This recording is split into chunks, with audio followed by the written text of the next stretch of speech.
amigo, salve minha amiga concurseira, tudo bem? Nós vamos começar o curso de legislação do SUS. É um prazer muito grande estar aqui contigo nesse curso online que vai te ajudar muito para o seu sonho, para o seu objetivo, que é se tornar um servidor público, que é entrar no meio público ou até mesmo entrar numa residência, por que não? SUS cai em toda prova, SUS cai do norte ao sul, em todos os estados. SUS, saúde pública, faz parte de todas as provas ou de grande parte delas. Nós estamos dando pontapé inicial. Essa é a aula número 1, talvez a aula mais importante. Sabe por quê? Para que a gente possa entender o SUS que a gente tem hoje, a gente precisa entender como é que era a saúde pública antes do SUS. Ou melhor, como é que era a saúde antes do SUS.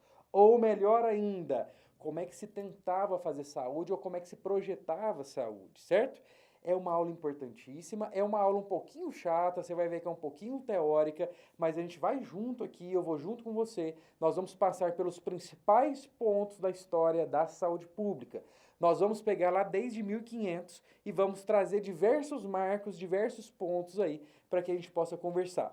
Pontos esses que podem estar na sua prova, então eu vou pedir a sua atenção para que nós possamos conversar sobre a história da saúde pública a partir de agora, tá certo? Você já me conhece, põe aí na tela, muito prazer, Conrado Augusto, enfermeiro, especialista, residente, mestre, atua aí há 7 anos pelo menos na área de concurso público, dando aula para quem sonha ingressar aí no meio público, tá certo? Muito prazer, então, é uma honra muito grande estar contigo nessa aula ou nesse curso de saúde pública, certo? Vamos lá, slide número 1 que está aí na tela, você está lendo aí o tópico muito parecido como está lá no seu edital, né? Evolução histórica do sistema de saúde no Brasil e como o SUS foi sendo construído. Volta aqui para mim agora, olha aqui para mim. É exatamente isso que a gente vai conversar nessas aulas de história de saúde pública. Nós vamos entender como é que era esse sistema de saúde ou como foram os sistemas de saúde. Nós já vimos um pouquinho sobre isso lá naquela aula número 0, lembra dela? A aula 0 foi aquela aula em que eu fiz o quadro, dividi em antes do SUS e com o SUS, lembra disso? Dividimos isso e ali eu fui pondo vários marcos antes do SUS e com o SUS. E em cima disso nós fomos conversando, né? E todo aquele quadro antes do SUS é o que a gente vai hoje conversar. É claro que aqui agora nós vamos conversar muito mais, nós vamos entrar em muito mais detalhes, certo? Mas nós já começamos a poder conversar sobre isso lá na aula número 0. Então hoje, nessa aula de hoje, o que a gente vai fazer? Nós vamos então entender um pouquinho da história, como que as coisas se deram e como que o SUS foi sendo construído. De novo, eu te falo, para que a gente possa entender o SUS que a gente tem hoje, a gente precisa entender o passado. Tem gente que pega a lei 8080 e fala assim, professor, eu leio a lei, eu não consigo entender, eu leio e não consigo memorizar. Gente, é porque não está fazendo sentido. Não está fazendo sentido aquilo que você está lendo. Conheça a história, conheça o passado, então, para que a gente possa entender o presente que a gente tem. Vamos lá? Vamos comigo? Para a tela, então. Primeiro slide. Como é que a gente vai, então, dividir essa aula? Nessa parte aí, número 1, nós vamos de 1500 até o primeiro reinado. Então, nós vamos aí dividir em tempos históricos. Começa aí já em um entendimento que, durante esse primeiro período, não havia modelo de atenção à saúde. Então, aí na tela, grifado, não havia modelo de atenção à saúde. Volta aqui para mim na tela. Gente, a gente não pode achar que o SUS que a gente tem hoje sempre existiu.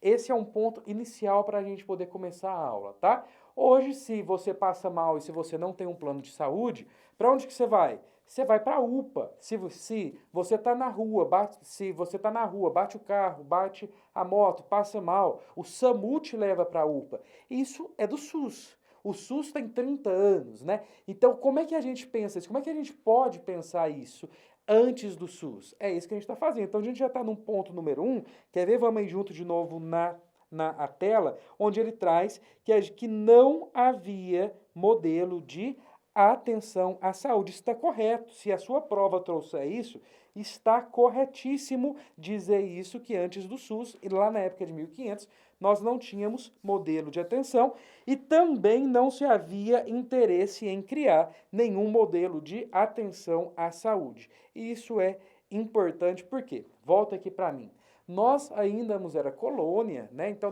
ainda não se tinha um interesse em que no nosso país tivesse um sistema de saúde ou tivesse um modelo de saúde. Por isso, então, que a sua prova pode trazer esses dois tópicos aí. Certinho? Voltando para a tela, nós podemos falar, então, que nesse período a saúde limitava-se aos recursos da terra, ou seja, plantas e ervas medicinais, e até mesmo para os curandeiros. Volta aqui para mim. Anota aí para mim, eu sei que você tem um papelzinho, uma caneta, que toda aula você tem que ter o seu bloquinho, sua caneta, certo? Anota aí para mim. Como é que a prova pode chamar isso? A prova pode chamar isso de modelo mágico religioso. Ele até pode dizer que havia um modelo de saúde. Esse era um modelo mágico religioso. Por que isso, gente? Porque ainda era muito baseado pela fé, baseado pela cura pela fé. Então, ali a gente começa a poder ter a crença assumindo esse papel de cura. Então, por isso que a prova pode falar que nesse período havia-se esse modelo mágico religioso. Beleza? E aqui também, gente, a gente começa uma cultura, um hábito que a gente tem muito hoje, que é de tratar qualquer doença por planta, né, por erva. Eu lembro lá na quinta série, por exemplo, todo mundo tomava chá de boldo para tudo. Você lembra disso? Você caía lá na quadra, quebrava o braço, a tia falava, toma chá de boldo. Você passava mal de também estômago, a tia, toma chá de boldo, dava com dor de também cabeça. Toma chá de... Tudo era chá de boldo. Por que a gente tem essa cultura tão forte para isso? E eu não tenho nada contra com isso não, gente. Isso é muito válido, faz parte das PICs hoje, né? Toda essa coisa das ervas, das plantas, isso é tudo muito válido. Eu só quero aqui pontuar que esse hábito que a gente tem, essa própria cultura que a gente tem, surge lá desde 1500, quando esse modelo mágico religioso surge, associado aí às plantas e às ervas. Beleza, gente? Vamos lá, então. Voltando aí para a tela, tá aí, então, de 1500 até o nosso primeiro também reinado, nós não tínhamos modelo de atenção à saúde e também não havia interesse em criar. Tá certo? Volta aqui, então. Até 1850, as atividades de saúde pública estavam limitadas ao seguinte: nós tínhamos atribuições sanitárias às juntas municipais. Então perceba que as ações de saúde aí, elas ainda eram feitas muito por essas juntas, tá? E voltada principalmente para controle de navios e saúde dos portos. Volta aqui para mim agora. Gente, isso é clichê de prova demais. Saúde pública surge nesse país, nos portos e para os navios. Você já parou para pensar por que isso? Pensa aí, por que a saúde pública surge voltada para portos e para os próprios, talvez também, navios? É porque era ali, gente, que girava a economia. Se era ali que girava o dinheiro, eu tinha que sanitarizar os portos. Por quê? Porque era ali que girava exportação, por exemplo, do que? De café, um exemplo, tá? Então o porto tinha que ser limpo para que os navios pudessem atracar e aí eles pudessem girar todo esse dinheiro para o nosso país, certo? Voltando então para a tela, nós tínhamos controle de navios e saúde dos portos. Verifica-se que o interesse primordial estava limitado ao estabelecimento de um controle sanitário mínimo da capital do império. Ou seja, gente, volta aqui para mim. Eu fazia o mínimo e fazia na capital do império. Ou seja, o resto do país, gente, nós não tínhamos modelo de saúde mesmo. Nós não tínhamos ações de saúde pública. Nós não tínhamos programas de saúde pública nenhum. Imagina um país, então, que não tem modelo de saúde, que não tem ações de saúde. Ah, Conrado, como é que a gente fazia, então? Pagava. pagava por alguma assistência. Naquela época, ainda muito naquele modelo biomédico que a gente já tratou. Certo? Vamos lá, próximo slide. Estamos conhecendo aí um pouco da história da saúde pública, tema importantíssimo para a sua aula. Como a gente não tinha uma assistência médica estruturada, era ainda algo muito incipiente, algo muito mínimo, isso faz com que proliferasse pelo país os boticários, que a gente pode associar hoje com quem, gente? Com os farmacêuticos, né? A gente pode associar com eles, claro, que nessa época essas pessoas não faziam um curso superior, né? Eram pessoas que eram donos de um saber mínimo ali, que tinham as suas boticas, né? Voltando aqui agora para mim na tela. Olha o nome, Boticários. Lembra até o nome de uma marca famosa, não é isso? Lembra o nome de uma marca famosa de perfume, né? Por conta dos boticários, que eram as pessoas que faziam a manipulação de xaropes, elixires ali, para que essas pessoas, para que eles pudessem fazer a venda disso, tá bom? Voltando aí para a tela, olha só. Aos boticários cabiam a manipulação das fórmulas prescritas pelos médicos. Mas a verdade é que eles próprios tomavam a iniciativa de indicá-los.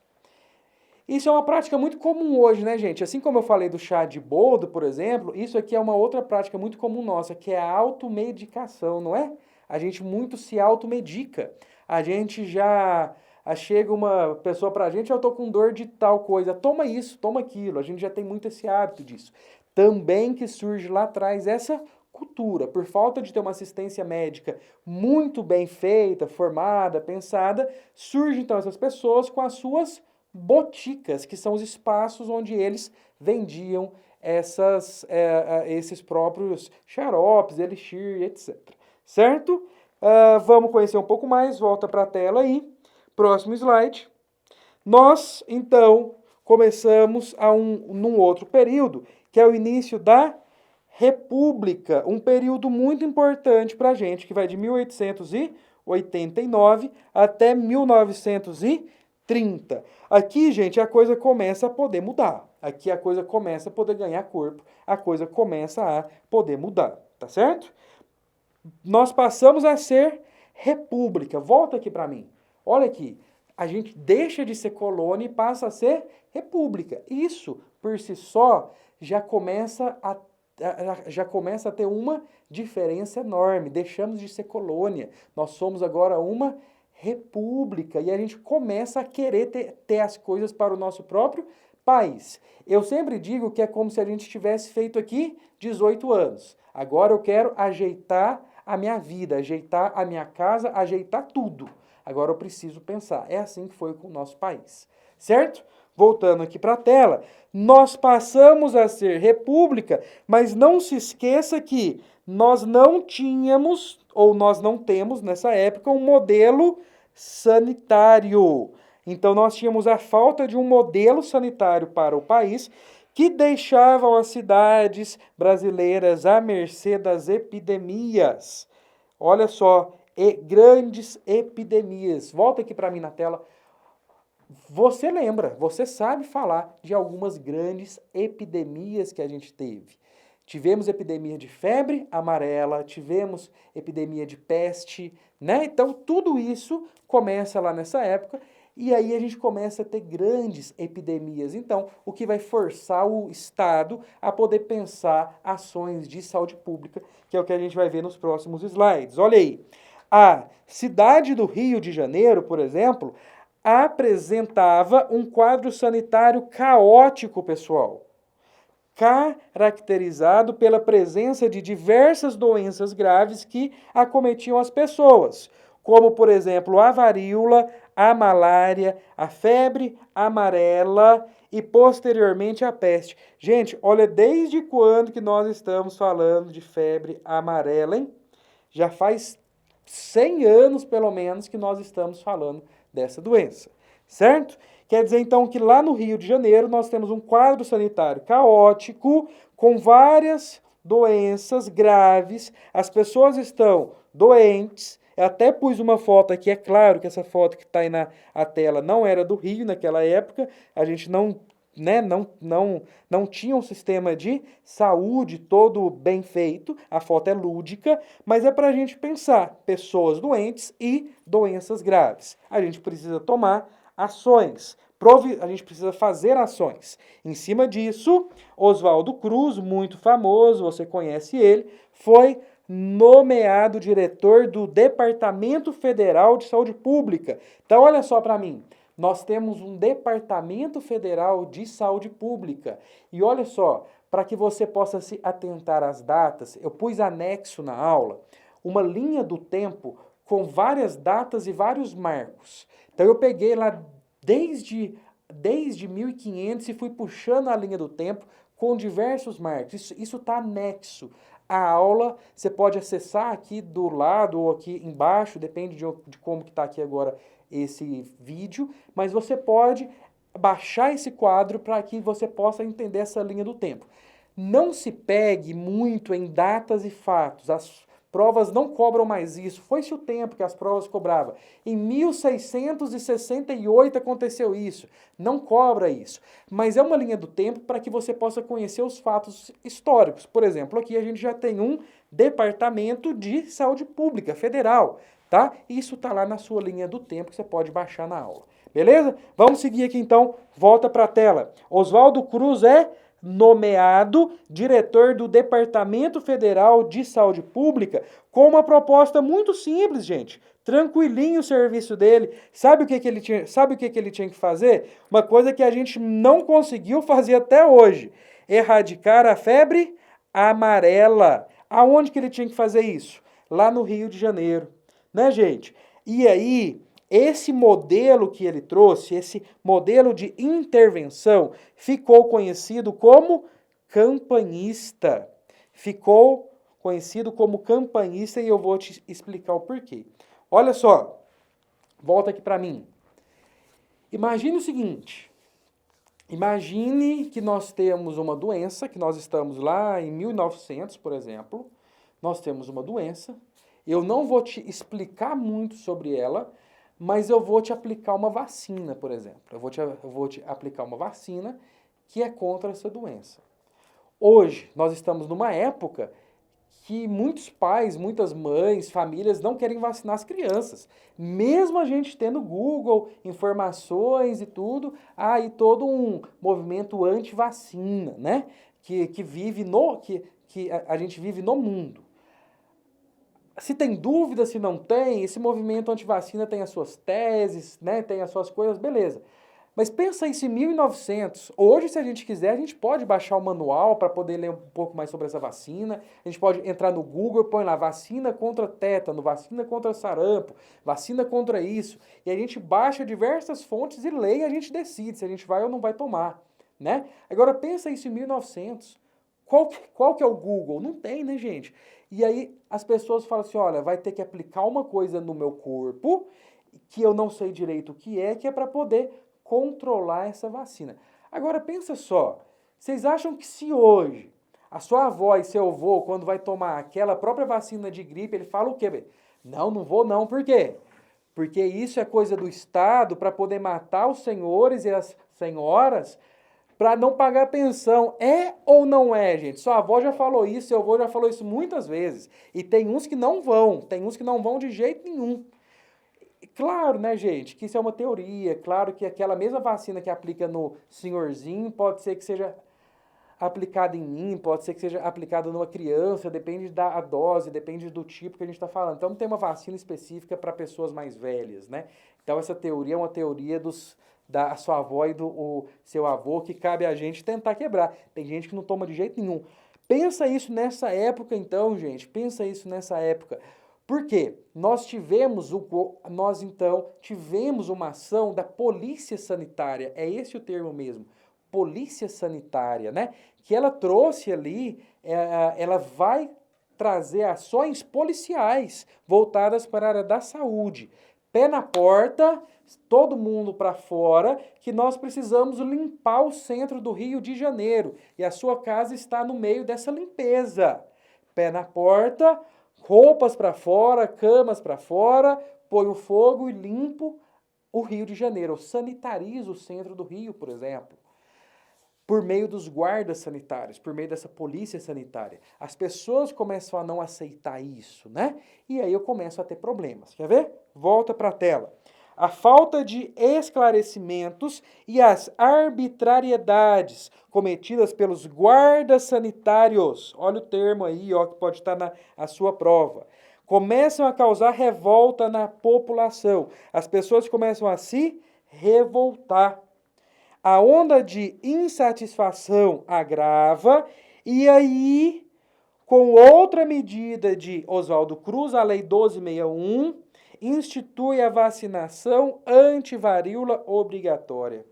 Já não bastasse as ações contra a febre amarela, vem uma ação de vacinação antivaríola obrigatória. Vou grifar aqui, ó. Como é que isso chama, gente? Quando as pessoas revoltam que elas não querem tomar essa vacina. Isso chama-se revolta da vacina. Surge, então, um grande movimento popular de revolta que ficou conhecido na história como a revolta da vacina. Olha aí, fotos aí que ilustram, charges que ilustram. Essa charge aqui é Oswaldo Cruz, por exemplo, ó. Oswaldo Cruz vacinando as pessoas, essa cordinha aí é porque essa pessoa está tomando à força essa vacina. Um outro quadro, desenho aqui, que vai tentar trazer um pouco dessa história. Aqui a gente vê pessoas com machado, vassoura, né, serrote. O que isso mostra pra gente? Que as pessoas chegaram a pegar em armas, gente. Foi isso mesmo. As pessoas chegaram a entrar, a pegar em armas e entrar em confronto com a polícia. Essa imagem aqui é de um filme que eu pus o link. Volta aqui para mim a tela. Eu pus o link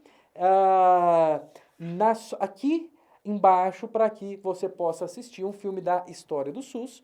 É um filme da UFF, um filme muito bacana que você deve assistir para poder entender um pouco mais da história da saúde pública. Beleza? Vamos lá, vamos seguir.